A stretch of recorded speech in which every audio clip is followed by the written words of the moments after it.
Hello, नमस्ते, नमस्कार। मैं प्रबोधनी शर्मा एक बार फिर उपस्थित हूँ नई वीडियो के साथ, टाइप्स ऑफ एल्गल सेल के साथ, जिसकी हमने एक टाइप कर ली थी prokaryotic algal cell. On the basis of cell structure हम सेल के बारे में जो था, सेल के स्ट्रक्चर के बारे में हम बात कर रहे थे। अब हम करेंगे आज की इस वीडियो में यूकैरियोटिक एल्गल सेल, जो कि हमारा मेन टॉपिक रहेगा, और साथ ही साथ हम जानेंगे मीजोकैरियोटिक एल्गल सेल के बारे में। मीजोकैरियोटिक एल्गल सेल जो है, इसका मैंने बताया था कि इसमें क्लास डायनोफाइसी के मेंबर्स जो है वो आते हैं। सो क्लास डायनोफाइसी के मेंबर्स कौन कौन से हो गए, जैसे नॉक्टिलुका हो गया, गोनियोलेक्स जाना माना एग्जाम्पल, सीरेटियम हो गया, जिम्नोडीनियम हो गया, ये जो है वो क्लास डायनोफाइसी में आते हैं। जो मीजोकैरियोटिक एल्गल सेल है, इसके नाम से ही पता चल रहा है कि इस कैरियोटिक, कैरियन से आई टर्म, और मीजो मीन्स मिडल। तो मीजोकैरियोटिक एल्गल सेल जो होती है, इसमें प्रोकैरियोटिक एल्गल सेल के न्यूक्लियस के फीचर भी होते हैं, और यूकैरियोटिक एल्गल सेल के न्यूक्लियस के फीचर भी जो है वो प्रेजेंट होते हैं, जिसकी वजह से इसको जो है वो मीजोकैरियोटिक एल्गल सेल बोला जाता है। और इसी वजह से डोज ने 1966 में जो था वो इसके लिए टर्म दी थी मीजोकैरियन, मीजोकैरियोटिक एल्गल सेल के लिए मीजोकैरियन टर्म जो थी वो दी थी। इसमें क्या होता है कि मेम्ब्रेन बाउंडेड न्यूक्लियस जो है वो होता है, जो कैरेक्टरिस्टिक फीचर है यूकैरियोटिक एल्गल सेल का। और इसमें जो डिवीजन होती है वो एमाइटोटिक मेथड के थ्रू होती है, without disintegration of the nuclear membrane, जो कि कैरेक्टरिस्टिक फीचर है प्रोकैरियोटिक एल्गल सेल का। और साथ ही साथ इसमें हिस्टोन प्रोटीन्स भी नहीं होते हैं, आरएनए भी नहीं होता है। अब हम बात करते हैं आगे। ये जो मीजोकैरियोटिक एल्गल सेल है जिसमें मैं बात कर रही हूँ, क्लास डायनोफाइसी के मेंबर्स आते हैं। मैंने इसमें देखा कि जो नई एडिशंस आ रही हैं, जैसे ट्रूमैन की मैंने देखी, तो उसमें जो था किंगडम प्रोटिस्टा में जो था वो डिस्कस किया गया था डिवीजन पायरोफाइटा क्लास डायनोफाइसी के अंडर, किसको, डायनोफ्लैजेलेट्स को। और डायनोफ्लैजेलेट्स में जो था वो इसके मेंबर्स के बारे में, मीजोकैरियोटिक एल्गल सेल के मेंबर्स के बारे में जो था वो बताया गया था।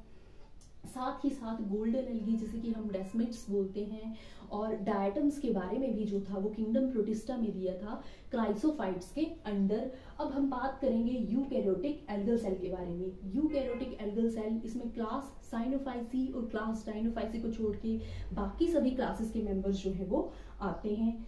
सबसे पहले हम बात करेंगे सेल वॉल के बारे में, यूकैरियोटिक एल्गल सेल की सेल वॉल के बारे में हम बात करेंगे। यहाँ पे मैंने एक एग्जांपल यूकैरियोटिक एल्गल सेल का जो है वो बनाया हुआ है, सिंपलेस्ट एग्जांपल है। और ये है कौन, क्लपाइडोमोनास स्पीशीज है, क्लास क्लोरोफाइसी से ये बिलोंग करता है मेंबर। स्टार्ट करते हैं। तो सेल वॉल जो है वो यूकैरियोटिक एल्गल सेल में डेफिनेट सेल वॉल होती है। और ये सेल वॉल अगर हम क्लास क्लोरोफाइसी के मेंबर में देखें, तो क्लास क्लोरोफाइसी के मेंबर में ये सेल वॉल जो होती है वो आउटर पैक्टिन की बनी होती है, इनर सेल्यूलोज की बनी होती है। और कुछ एक केसेस में जो है वो काइटिन भी प्रेजेंट होता है आउटर सेल वॉल के बाहर। सिमिलरली रोहोडोफाइसी में भी जो है वो आउटर पैक्टिन होता है, इनर सेल्यूलोज होता है। बट बहुत सारे रोहोडोफाइसी के मेंबर्स में क्या होता है कि उसको म्यूसिलेज कवरिंग जो है वो सराउंड करती है सेल को, सेल वॉल के बाहर से। अब बचे हमारे पास जेंथोफाइसी, वेसिलियोफाइसी और फियोफाइसी। जेंथोफाइसी, इसमें जो है वो सेल वॉल कंटेन करती है पैक्टिन सब्सटेंसेस। और ये है वेसिलियोफाइसी। वेसिलियोफाइसी में एक बात याद रखने वाली है कि डायटम्स आते हैं इसमें। डायटम्स जो हैं उनकी सेल वॉल में सिलिका प्रेजेंट होता है, कैरेक्टरिस्टिक फीचर है, नोट करने वाली बात है। तो वो जो सिलिका होता है वो आउटर कवरिंग प्रोवाइड करता है, और अंदर जो है वो पैक्टिक सब्सटेंसेस प्रेजेंट होते हैं वेसिलियोफाइसी में। और साथ ही साथ इसमें अदर सब्सटेंसेस भी होते हैं, जैसे हेमीसेल्यूलोज हो गया, वो भी इसमें प्रेजेंट होता है। फ्यूकोइडिन सब्सटेंस होता है, वो भी कुछ एक सेल्स में प्रेजेंट होता है। अब नेक्स्ट आया हमारे पास फियोफाइसी। फियोफाइसी में क्या होता है, म्यूसिलेज की म्यूसिलेजिनियस लेयर होती है बाहर, और वो स्पेशली कंटेन करती है एल्जिनिक एसिड और फ्यूसिनिक एसिड जो है वो कंटेन करती है। और अंदर जो है वो, अंदर वाली लेयर जो है वो किसकी बनी होती है, फियोफाइसी में सेल्यूलोज से बनी हुई होती है। ये हो गया सेल वॉल के बारे में। अब हम बात करेंगे क्लोरोप्लास्ट के बारे में। तो क्या होता है इसमें, क्लोरोप्लास्ट की अगर हम बात करें तो डेफिनेट क्लोरोप्लास्ट मिलेंगे, या फिर क्रोमेटोफोर्स हमें देखने को मिलेंगे। और ये नंबर में भी वेरी करते हैं, मतलब ये एक भी हो सकते हैं और एक से ज्यादा भी हो सकते हैं।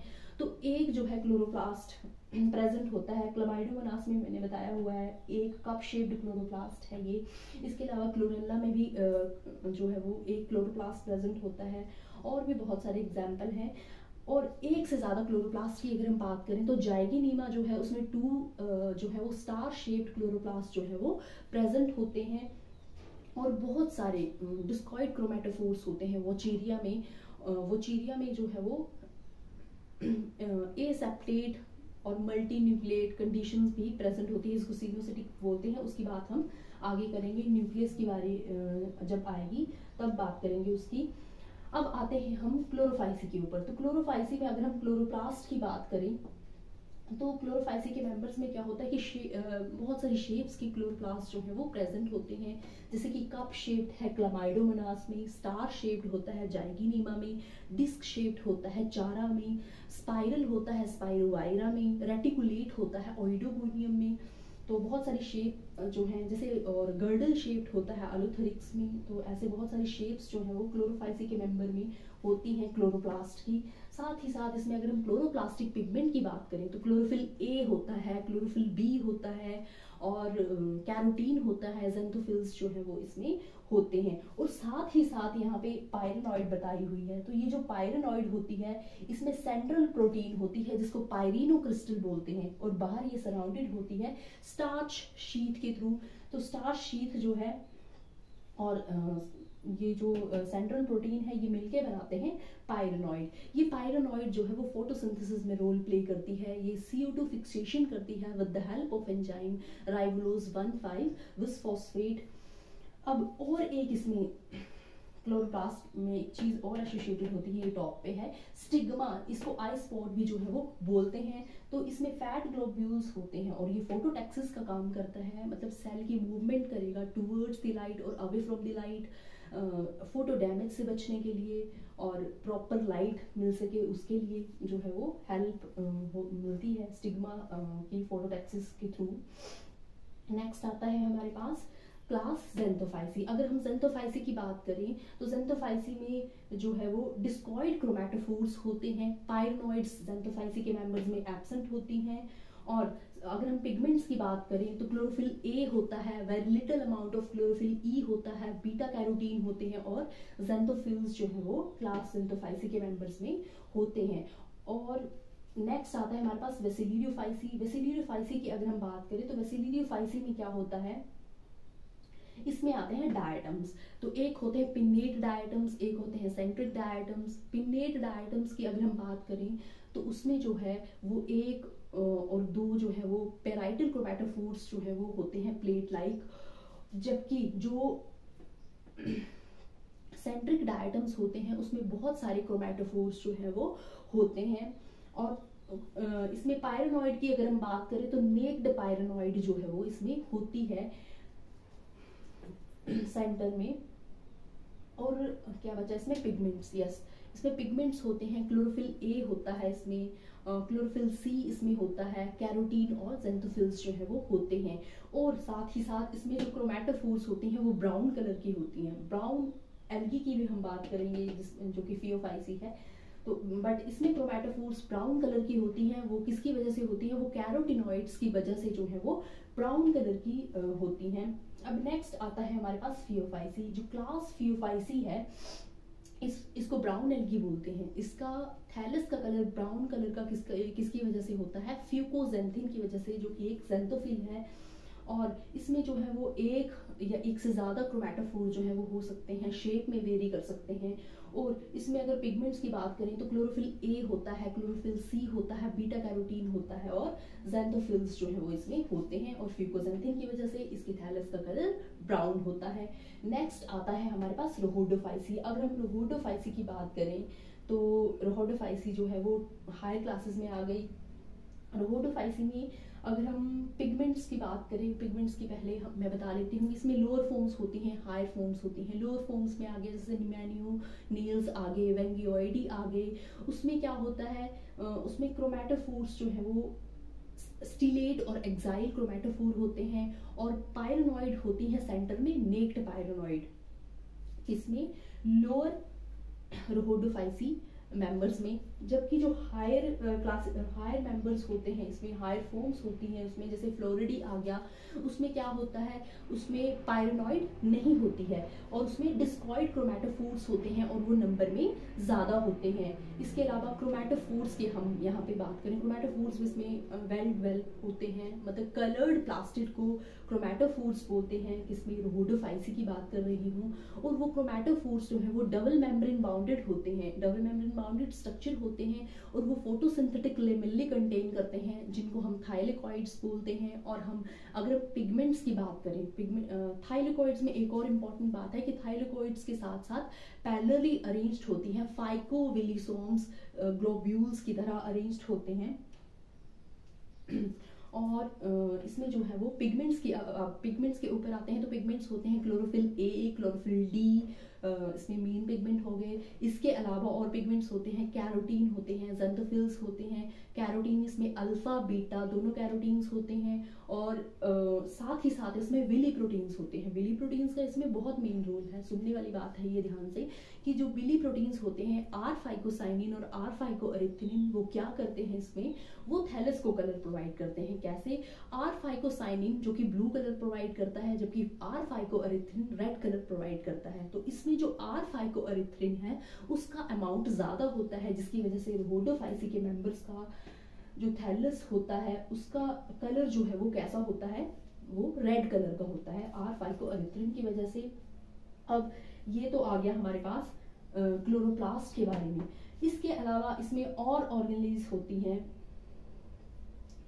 और साथ ही साथ इसमें मैंने बात की बिली प्रोटीन्स की। बिली प्रोटीन्स फाइकोबिलिसोम्स में जो है वो स्टोर होते हैं। अब आते हैं हम अदर ऑर्गेनेल्स पे। तो अदर ऑर्गेनेल्स इसमें होती हैं, जैसे माइटोकॉन्ड्रिया हो गया, ये ER है, एंडोप्लाज्मिक रेटिकुलम, गोल्गी बॉडी है, वैक्यूल्स इसमें होते हैं जो कि टोर्नोप्लास्ट के थ्रू जो है वो सराउंडेड होते हैं। और इसमें न्यूक्लियस की बात करें तो इसमें न्यूक्लियस जो है वो वेल ऑर्गेनाइज्ड न्यूक्लियस होता है और न्यूक्लियस नंबर में एक भी हो सकता है और कुछ एक स्पीशीज में नंबर में न्यूक्लियस जो है वो ज़्यादा भी होते हैं, जैसे कि वोचेरिया में जो है वो एसेप्टेट मल्टी न्यूक्लिएट कंडीशन होती है, जिसको कि सिनोसिटिक कंडीशन जो है वो बोलते हैं वोचेरिया में। अब ये हो गया हमारे पास यूकैरियोटिक एल्गल सेल के बारे में। अब मैंने यहाँ पे एग्जाम्पल बनाया हुआ है किसका, क्लमाइडोमोनास स्पीशीज का।